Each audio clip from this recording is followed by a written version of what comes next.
GSSच्या आरंभ प्रकाशनाचे सर्व ग्रंथ म्हणजे श्रीसिद्ध शिव गोरक्षनाथांचे दिव्य विचारधन आहे. अत्यंत सखोल सत्यार्थ असलेले हे दिव्य ग्रंथ वाचणाऱ्या प्रत्येकाचं आयुष्य उजळून टाकतात.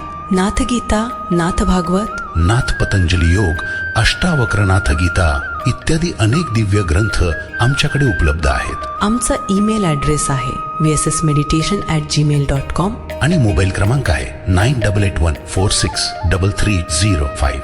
श्रोते हो, नमस्कार. अमृत वर्षा या कार्यक्रमात मी विनीता पिंपळखरे आपल्या सगळ्यांचे स्वागत करते. मिलिंद दादा, नमस्कार. नमस्कार. दादा, मध्ये माझ्या असं वाचनात आलं की गोरखबाणी या ग्रंथामध्ये गोरक्षनाथांच्या हिंदी रचनांचं संकलन केलेलं आहे आणि शब्दी हा जो प्रकार त्यांनी लिहिलेला आहे, तर प्रत्येक 2 ओळीच्या 275 विचार कणिका त्याच्यामध्ये आहेत. म्हणजे आपल्याला जसं वन लाईनर येतात तसं ते आहे. आणि त्यात त्यांची पदं पण आहेत आणि पदविभागात एकूण 62 पदं त्यांची आहेत.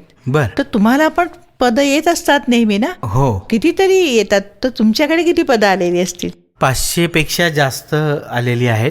2012 पासून जेव्हा नाथांची त्यावेळेला मला दीक्षा झाली, त्याच्यानंतरचा मी किस्सा सांगितलेला आठवत असेल की मी शूटिंगला क्रेन वरती बसलो होतो आणि मला एका पाठोपाठ एक 3 गाणी आली आणि तेव्हापासून आत्ता या घडीपर्यंत मला गाणी येतच आहेत. म्हणजे आत्ता सुद्धा मला गाणं आलेलं आहे, शिव की जटा से बहती है गंगा पावन करने धरा को. त्या प्रत्येक गाण्याच्या प्रत्येक ओळीमध्ये, प्रत्येक शब्दामध्ये वेद, उपनिषद, गीता आणि इतर जे महत्वाचे ग्रंथ आहेत आपले, त्यातलं जे ज्ञान आहे ते अगदी साध्या सोप्या शब्दांमध्ये सांगतात. शब्द आणि चाल एकाच वेळेला येते आणि सहज तुम्ही गुणगुणू पण शकता आणि ते गाणं म्हणत असताना तुमची साधना पण होत असते.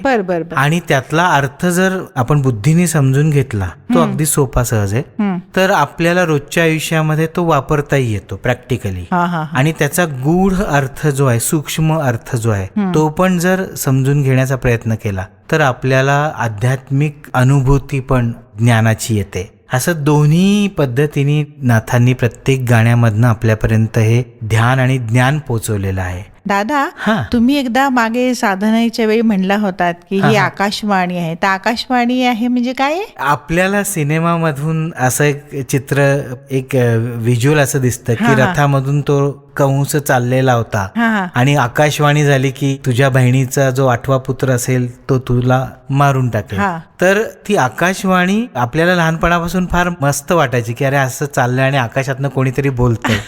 पण नाथांनी त्याचा अर्थ सांगितला की ते आकाश किंवा ते जे अवकाश आहे ते आपल्या आतमध्ये आहे. बुद्धी म्हणजे ज्ञानाचा साठा जिथे आहे तिथल्या आकाशातून जी वाणी आपल्यापर्यंत बोलली जाते, पोहोचवते ज्ञान, त्याला आकाशवाणी असं म्हटलंय. म्हणजे असं आहे का की आपल्या शरीरात जी पंचमहाभूत आहेत त्यातलं आकाश तत्व तिथे ती उमटते, असं आहे का? हो, पंचमहाभूत ही ज्ञानमय आहेत आणि सगळं विश्वातलं ज्ञान, ह्या ब्रह्मांडातलं ज्ञान ह्या पिंडामध्ये आहेच आहे. त्यातलं तुम्हाला जेव्हा जे लागणार आहे ते ज्ञान तुमच्यापर्यंत पोहोचवण्यासाठीची जी वाणी आहे त्याला आकाशवाणी म्हटलं. जसं आकाश आपल्याला दिसत म्हणजे समजत नाही काय आहे, तसं बोलणारी जी शक्ती आहे ती आपल्याला दिसत नाही, पण आपल्याला जसं आकाश जाणवतं तसं ती वाणी आपल्याला आतमध्ये उमटलेली जाणवते. आणि याचा अनुभव तुम्ही पण घेता की तुम्हाला नाथ गाणी देतात, हो की नाही? आणि तितकी अद्भुत असतात. त्यातला प्रत्येक शब्द अर्थपूर्ण असतो, भावपूर्ण असतो आणि त्या चाली पण अप्रतिम आहेत.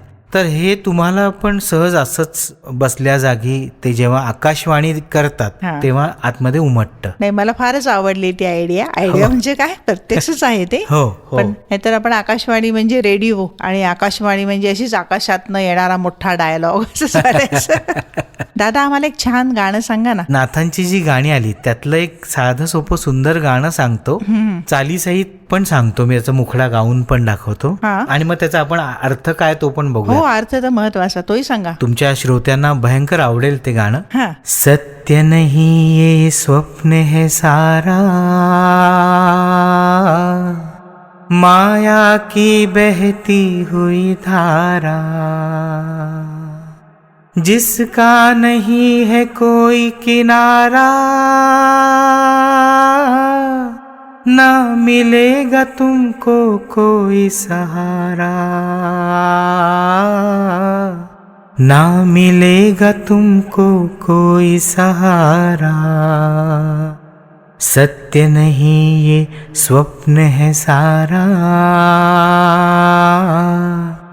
माया की बहती हुई धारा.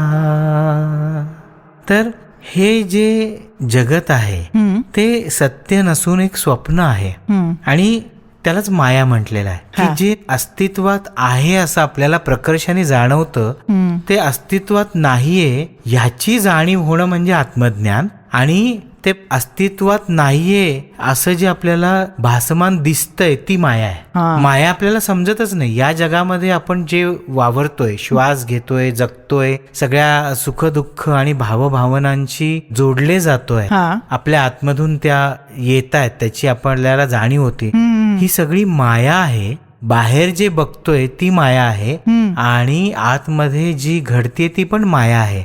ह्याची जाणीव अज्ञान असल्यामुळे आपल्याला होत नाही. तर जो ज्ञानी आहे म्हणजे जो त्या दिशेने वाटचाल सुरू करतो ध्यानाच्या माध्यमातनं, त्याच्या आतमध्ये ते ज्ञान प्रकट व्हायला सुरुवात होते आणि त्याला या सगळ्या गोष्टींमधल्या नश्वरतेची जाणीव होते.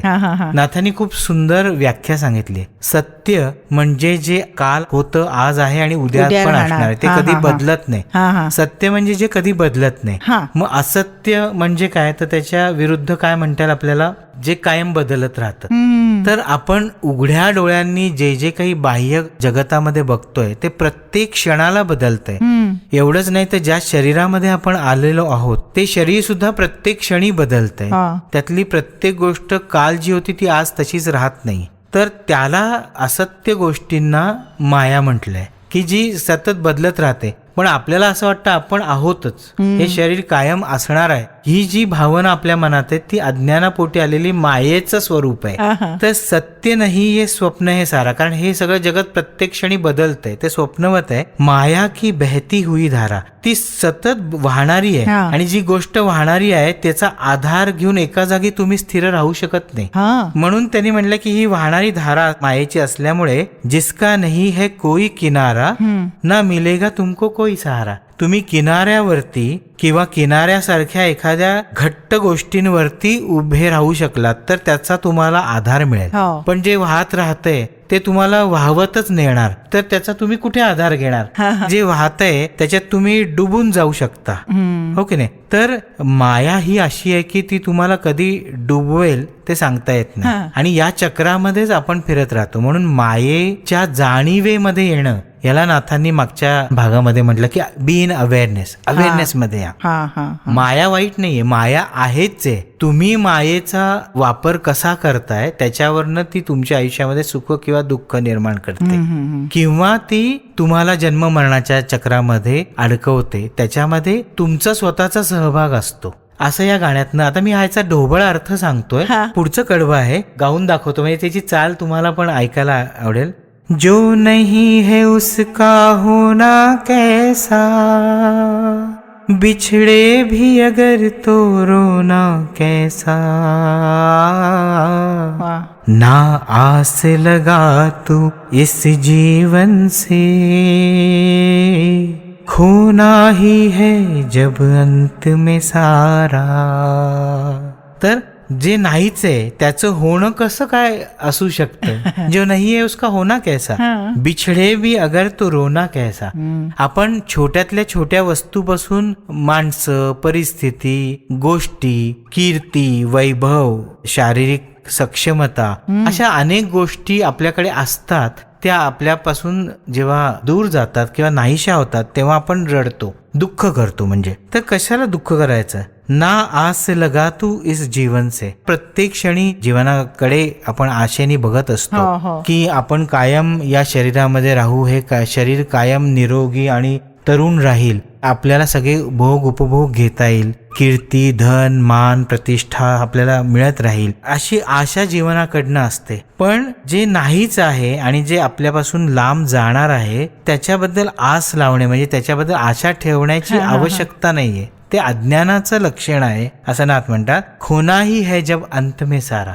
किती तुम्ही गोष्टी पकडून ठेवल्यात तरी एक क्षण असा येईल की तुमच्या हातातनं सगळं निष्ठून जाणार आहे, एक ना एक दिवस संपणारच आहे. कारण हा देहच नष्ट होणार आहे. त्या देहाशी संबंधित जे जे तुम्ही पकडून ठेवलेलं आहे ते तुमच्यापासून लांब जाणार आहे. दुसरं कडवं आहे, मैं सपना हूं तुम्हारे लिए और तुम सपना हो मेरे लिए भी. कारण की स्वप्न हे कधी कायम राहत नाही, ते थोड्या वेळापुरतं दिसतं आणि त्याच्यातनं आपण जागे होतो. तर जागे होणं किंवा जागृती येणं म्हणजे आत्मज्ञान झाल्या क्षणी बाकी सगळं स्वप्नवत आहे याची जाणीव होते. हे शरीर स्वप्नवत आहे कारण ते नष्ट होणार आहे. तर मी ज्या शरीरात आहे ते शरीर आणि तुम्ही ज्या शरीरात आहात ते शरीर हे एकमेकांसाठी स्वप्नच आहे. सत्य काय आहे? आत्मतत्व. त्याच्या जाणीवेत राहणं म्हणजे आत्मज्ञान. तर मैं सपना हूं तुम्हारे लिए और तुम सपना हो मेरे लिए भी, ये हर एक जीव की है सच्चाई, अपनाओ इसे तो होगा सवेरा. तुमच्या आतमध्ये जागृतीचा सवेरा म्हणजे सकाळ होईल, पहाट होईल जेव्हा तुम्ही हे ऍक्सेप्ट कराल. इतकं साधं सोपं सरळ थेट ज्ञान नाथांनी दिलेलं आहे. छान आहे, खूप छान आहे. तुम ढूंढ ढूंढ के थक जाओगे और काल की गोद में मिट जाओगे, पर हाथ तुम्हारे कुछ न लगेगा, ये काल चक्र का खेल है सारा. आपण उन्हाचे कवडसे हातात पकडायचा प्रयत्न केला तरी ते आपल्या हातात राहणार नाहीत आणि ऊन जसं जसं सरकेल तसं तसं ते कवडसे आपल्या हातापासून लांब जाते. किंवा तुम्ही अमर होणं शोधत राहिलात तरी तुम्हाला ते कधीही मिळणार नाही, कारण अमर असणे ही आत्म्याची स्थिती आहे, शरीराची नाहीये. आणि ते शोधत राहाल आणि एक दिवशी काळाच्या कुशीमध्ये मिटून जाल. पण भौतिक असल्यामुळे ते काही तुमच्या हाती लागलेलं नसेल. आणि हा सगळा कालचक्राचा खेळ आहे याची जाणीव सतत मनामध्ये ठेवा. म्हणजे मग उगाच चुकीच्या आशेने तुम्ही जीवन जगणार नाही. आणि शेवटचं कडवं तर फार सुंदर आहे, कितना भी कहूं तुम ना मानोगे और जान के भी अनजान बनोगे, सोते को जगा सकते हैं प्यारे, पर तुमने तो है स्वांग रचाया.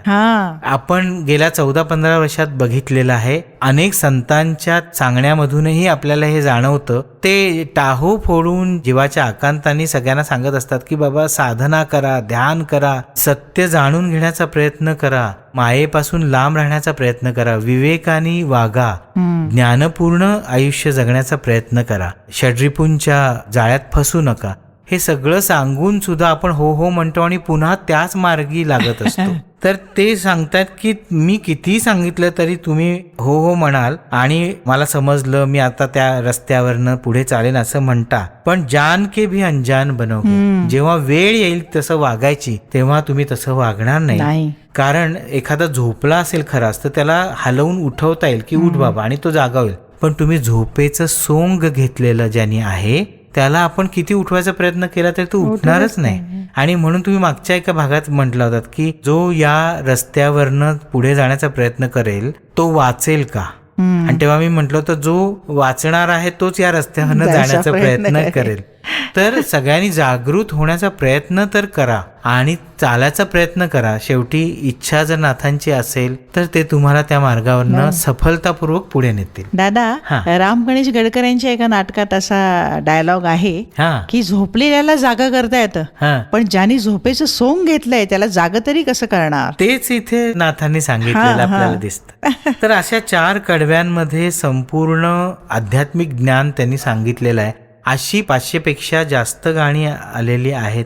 त्याच्यामध्ये अचाट आणि अफाट ज्ञान, भक्ती आणि वैराग्य या सगळ्याचा सुंदर मिलाप आपल्याला दिसतो. या तुमच्या गाण्यांबद्दल दादा आम्हाला असं वाटतं की आम्हाला साधनेच्या वेळी ती शांतपणे ऐकता येतात, तुम्ही गात असता आणि त्यातनं जे व्हायब्रेशन्स येतात त्यांनी ट्रान्समध्ये जायला होतं. आम्ही मनात विचार करतो की आपल्यासाठी केवढं भाग्याची गोष्ट आहे, कुठे दूर जंगलात जाऊन बसायला नको, समाधी लागते. इतकी सुंदर. वा वा. तर श्रोते हो, आमच्या वैश्विक सिद्ध साधनेशी जोडलं जायचं असेल तर फेसबुकवरचं आमचं अकाउंट आहे VSS mission, Instagram account Nityopanishad, website www.vssmission.in. YouTube channel VSS mission. त्यावर तुम्हाला अनेक आध्यात्मिक कार्यक्रम बघायला मिळतील. तुम्हाला काही आध्यात्मिक प्रश्न असतील तर आम्हाला ईमेल करा. आमचा ईमेल ऍड्रेस आहे vssmeditation@gmail.com आणि फोन नंबर आहे 918308788500. पुन्हा भेटूया पुढच्या एपिसोड मध्ये. अलक्ष निरंजन.